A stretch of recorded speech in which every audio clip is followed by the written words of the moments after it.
चला। अब हर जगह हम लोगों का टोला में सत्यनारायण स्वामी की पूजा होती है। और इतनों में शर्म लाज नहीं लगता हम लोगों का कि पंडित आते हैं तो नहीं खाएंगे बाबू, आपको हमको नकदे दे दीजिए। अपने देव देवताओं को पूजा नहीं करते हैं और करते थे पहले, लेकिन अब सत्यनारायण स्वामी की पूजा करते हैं। लाज नहीं आता है उनको कि पंडित जी जाते हैं सो कहते हैं कि बाबू तोरा के यहाँ खाएंगे नहीं, नगदे पैसा दे दो।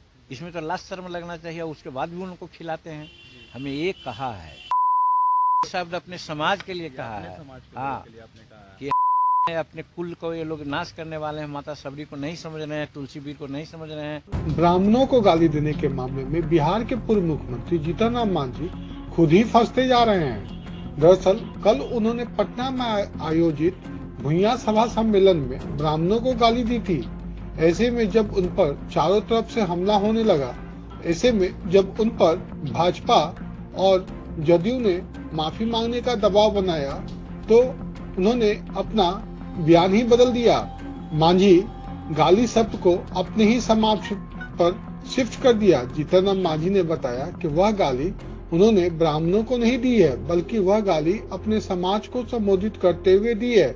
ऐसे में यह विवाद खड़ा हो गया है कि आखिर जीतन राम मांझी अपने मुसहर समाज को या भुइयां समाज को गाली क्यों देंगे। जीतन राम मांझी ने सफाई देते हुए कहा, उन्होंने अपने समाज के लोगों को कहा है कि पहले वह पूजा पाठ नहीं करते थे, पूजा पाठ पर लोगों को विश्वास नहीं था, लेकिन अब लोग पूजा पाठ कराने लगे हैं। अब पंडित घर पे आकर पूजा पाठ करने लगे हैं। पंडित लोग कहते हैं कि हम तुम्हारे यहाँ खाना नहीं खाएंगे, हमको नगद ही पैसा दे देना।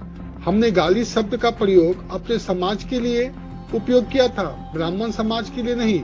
यदि हमसे कोई गलती हो गई हो तो हमें माफ कर देंगे। जीतन राम मांझी ने कहा, हम अंबेडकर को मानने वाले लोग हैं।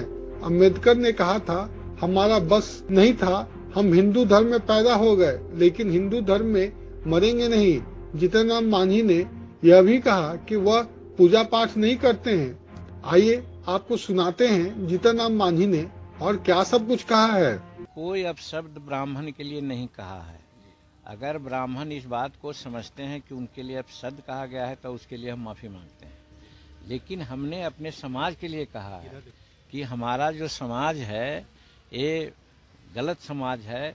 एक तरफ हम लोग माँ सबरी की पूजा नहीं कर रहे हैं, दीना भद्री की पूजा नहीं कर रहे हैं, तुलसी की पूजा नहीं कर रहे हैं, तुलसी बीर की, अपने देव देवताओं की पूजा नहीं करते हैं और करते थे पहले, लेकिन अब सत्यनारायण स्वामी की पूजा करते हैं। लाज नहीं आता है उनको कि पंडित जी जाते हैं सो कहते हैं कि बाबू तोरा के यहाँ खाएंगे नहीं, नगदे पैसा दे दो।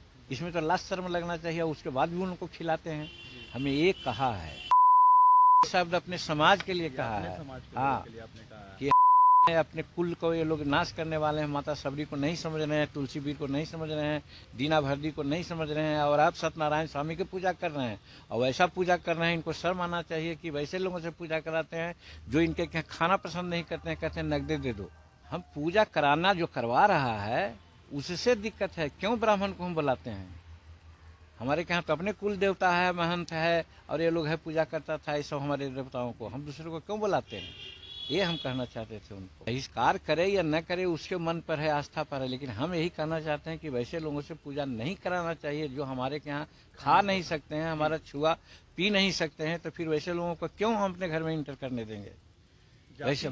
वैसे लोग जो ऐसा करते हैं के लिए भी वही सब नहीं, ब्राह्मण के लिए क्यों कहेंगे? ब्राह्मण के लिए किसी जात के लिए हम क्यों कहेंगे भाई? जात कोई अपना बनाया है, ब्राह्मणवादी व्यवस्था में जात को बनाया है, वो तो समाज को बर्बाद करने के लिए बनाया है, उसको हम अपने नहीं मानते हैं, लेकिन उनको हम क्यों कहेंगे? सब लोग मान रहा है, देखो हमारे न मानने से क्या होगा? भगवान राम को सब कोई मान रहा है, हम नहीं मानते हैं, तो क्या हो गया? तो उसी प्रकार से है, ब्राह्मण को सब कोई मान रहे हैं, हम ब्राह्मण को नहीं मानते हैं, लेकिन हम उनको गाली क्यों देंगे? हम अपने समाज को कहा कि हमारा समाज जो अपने कुल देवताओं को न पूजा करके दूसरे से पूजा करवाता है और वैसे से कराता है जो उसे क्या खाना पीना पसंद नहीं करते हैं, नगदा पैसा मांगता है।